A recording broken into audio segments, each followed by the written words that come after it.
அவனை யாரும் விரும்பவில்லை. அவன் பணக்காரன், ஆனா அமைதி இல்லை. ஒரு கூட்டத்தின் பின்னால் நின்று இயேசுவை பார்க்க முயற்சிக்கிறான். ஆனா அந்த நாளில் இயேசு அவனை பார்த்தார். லூக்கா 19. அமைதியாக கேளுங்கள். அவர் எரிகோவில் பிரவேசித்து அதன் வழியாக நடந்து போகையில் ஆயக்காரருக்கு தலைவனும் ஐஸ்வர்யவனுமாயிருந்த சகேயு என்னப்பட்ட ஒரு மனுஷன்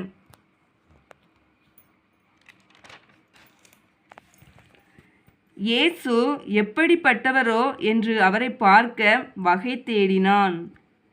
அவன் குள்ளனானபடியால் ஜனக்கூட்டத்தில் அவரை காணக்கூடாமல் அவர் போகும் வழியில் முன்னாக ஓடி அவரை பார்க்கும்படி ஒரு காட்டத்தி மரத்தில் ஏறினான். இயேசு அந்த இடத்தில் வந்தபோது அண்ணாந்து பார்த்து அவனை கண்டு, சகேயுவே, நீ சீக்கிரமாய் இறங்கி வா, இன்றைக்கு நான் உன் வீட்டிலே தங்க வேண்டும் என்றார். அவன் சீக்கிரமாய் இறங்கி சந்தோஷத்தோடே அவரை அழைத்து கொண்டு போனான். அதை கண்ட யாவரும், இவர் பாவியான மனுஷனிடத்தில் தங்கும்படி போனார் என்று முறுமுறுத்தார்கள். சகேயு நின்று கர்த்தரை நோக்கி, ஆண்டவரே, என் ஆஸ்திகளில் பாதியை ஏழைகளுக்கு கொடுக்கிறேன். நான் ஒருவனிடத்தில் எதையாகிலும் அநியாயமாய் வாங்கினதுண்டானால் நாளத்தனையாக திரும்ப செலுத்துகிறேன் என்றான். இயேசு அவனை நோக்கி, இன்றைக்கு இந்த வீட்டுக்கு இரட்சிப்பு வந்தது. இவனும் ஆபிரகாமுக்கு குமாரனாய் இருக்கிறானே. இழந்து போனதை தேடவும் இரட்சிக்கவுமே மனுஷகுமாரன் வந்திருக்கிறார் என்றார்.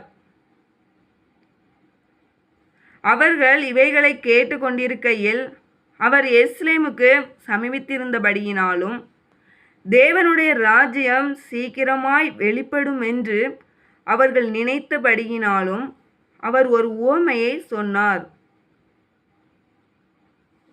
பிரபுவாகிய ஒருவன் ஒரு ராஜ்யத்தை பெற்றுக்கொண்டு திரும்பி வரும்படி தூர தேசத்துக்கு போக புறப்பட்டான்.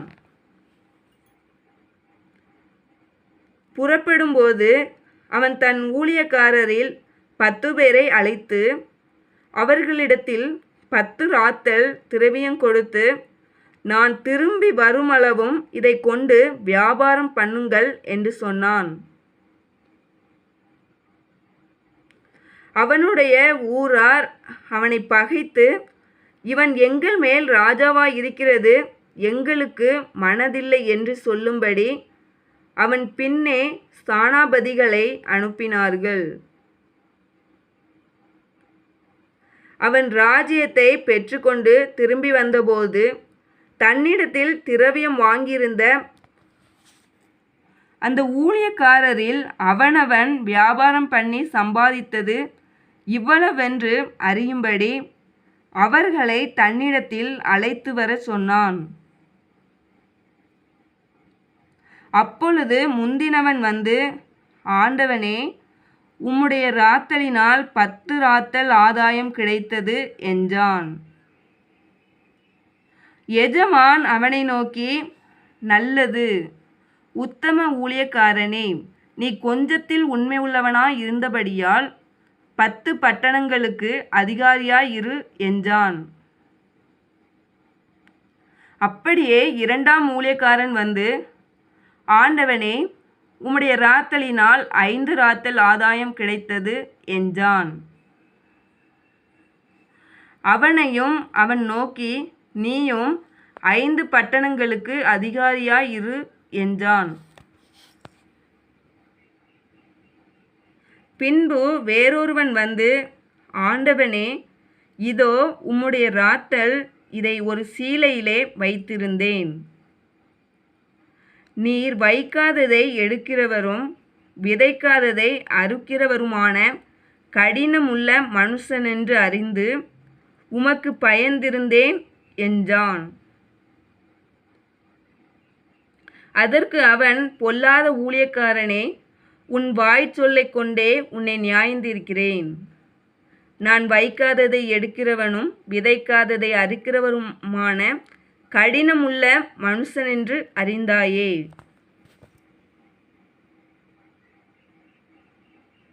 பின்ன ஏன் நீ என் திரவியத்தை காசு கடையிலே வைக்கவில்லை? வைத்திருந்தால் நான் வரும்போது அதை வட்டியோடே வர பற்றி கொள்வேனே என்று சொல்லி சமீபமாய் நிற்கிறவர்களை நோக்கி அந்த ராத்தலை அவன் கையில் இருந்தெடுத்து 10 ராத்தல் உள்ளவனுக்கு கொடுங்கள் என்றான். அதற்கு அவர்கள், ஆண்டவனே, அவனுக்கு 10 ராத்தல் இருக்கிறதே என்றார்கள். அதற்கு அவன், உள்ளவன் எவனுக்கும் கொடுக்கப்படும், இல்லாதவனிடத்தில் உள்ளதும் எடுத்துக்கொள்ளப்படும் என்று உங்களுக்கு சொல்லுகிறேன். அன்றியும் தங்கள் மேல் நான் ராஜாவாகிறதற்கு மனதில்லாதிருந்தவர்களாகிய என்னுடைய சத்துருக்களை இங்கே கொண்டு வந்து எனக்கு முன்பாக வெட்டி போடுங்கள் என்று சொன்னான் என்றார். இவைகளை அவர் சொன்ன பின்பு எருசலேமுக்கு புறப்பட்டு முந்தி நடந்து போனார்.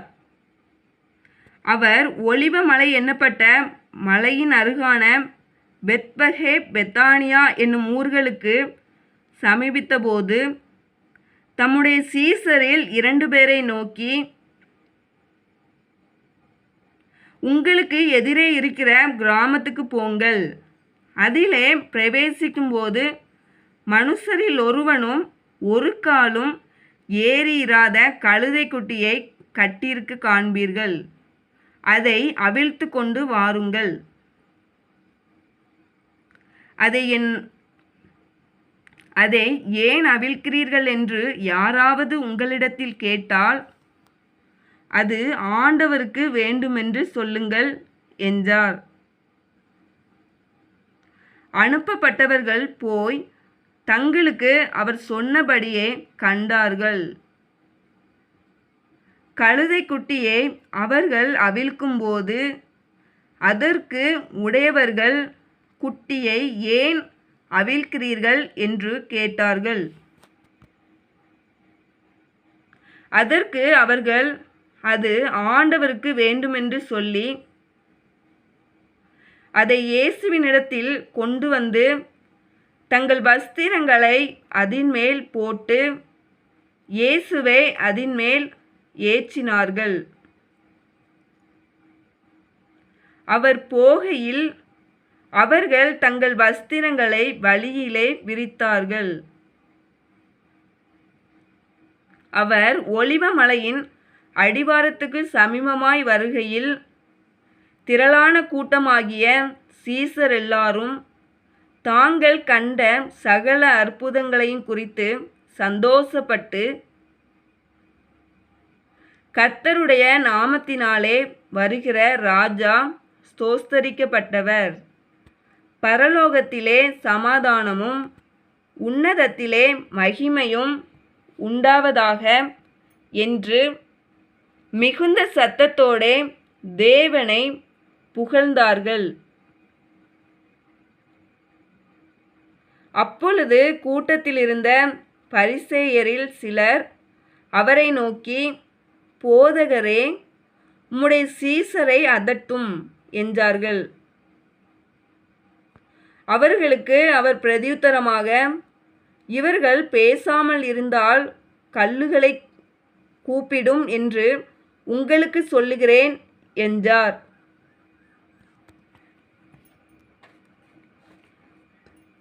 அவர் சமீபமாய் வந்தபோது நகரத்தை பார்த்து அதற்காக கண்ணீர் விட்டழுது,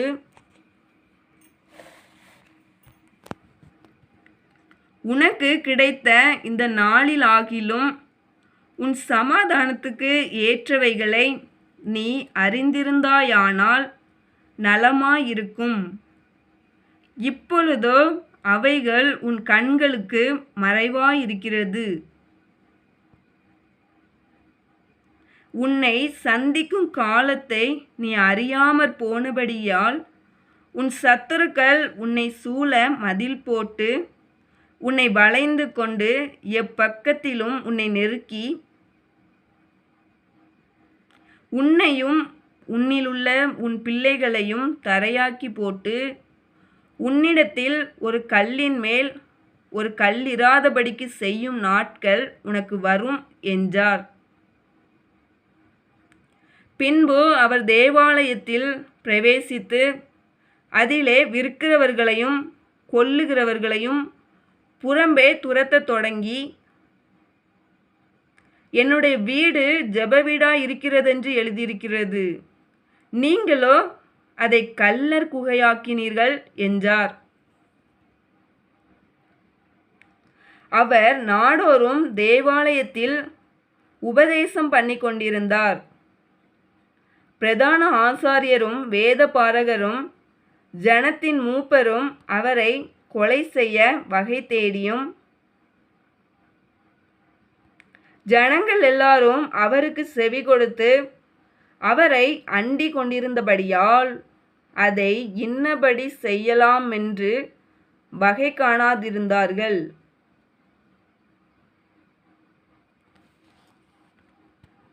ஆமேன். மனிதர்கள் ஒருவரை நிராகரிக்கலாம், ஆனால் இயேசு இன்னும் அழைக்கிறார். இந்த வாசிப்பு உங்களை தொட்டிருந்தால் சேஞ்ச் என்று கமெண்ட் செய்யுங்கள். Like and share and subscribe செய்யுங்கள். ஜீவ வார்த்தை.